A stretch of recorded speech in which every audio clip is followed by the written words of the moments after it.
I think that one of the biggest benefits of a financial plan is helping with the complexities of navigating families that have come together from different circumstances, or maybe mixed families. What are your thoughts on that? Yeah, blended families that obviously add a complexity.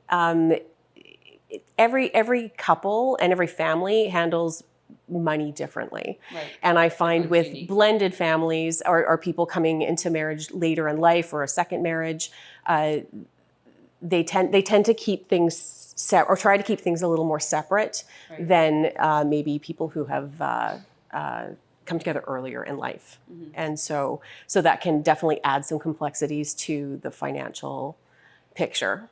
Yeah. So another thing, another topic when we have families, mixed families from different backgrounds and from previous marriages is, and even just within your own family, it can set up potential for conflict.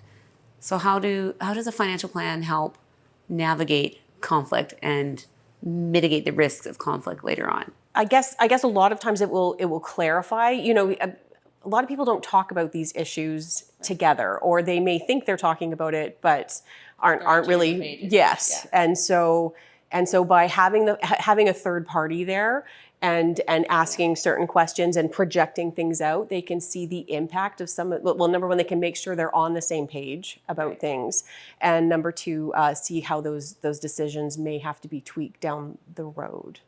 Well, and the other thing is that we can ask the question. Like, so for me to ask someone a question about, you know, setting money aside for, you know, this child versus that child, or kind of asking those tough questions, you and I can ask those questions because I'm not married to the person.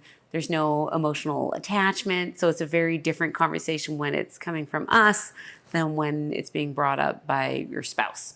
Absolutely. Yes. And I always say to clients when I first meet them that we're going to talk about some uncomfortable topic or potentially uncomfortable topics, and that if they're uncomfortable answering anything, to let me know and I'll explain why I'm asking the question. A lot of times I know where I'm going with the question, so I'm not offended by it, but I can see where other people could be taken off guard. Yeah. And sometimes the financial plans, they bring up emotional topics, right? And sometimes we talk about, you know, people that you've lost, or, you know, conflict between relationships. And I find that the financial plan can really help clarify it and help mitigate risk of conflict or litigation later on. Absolutely. Just by having those difficult conversations. And we can give them recommendations about how to have those conversations with their family members. Mm-hmm.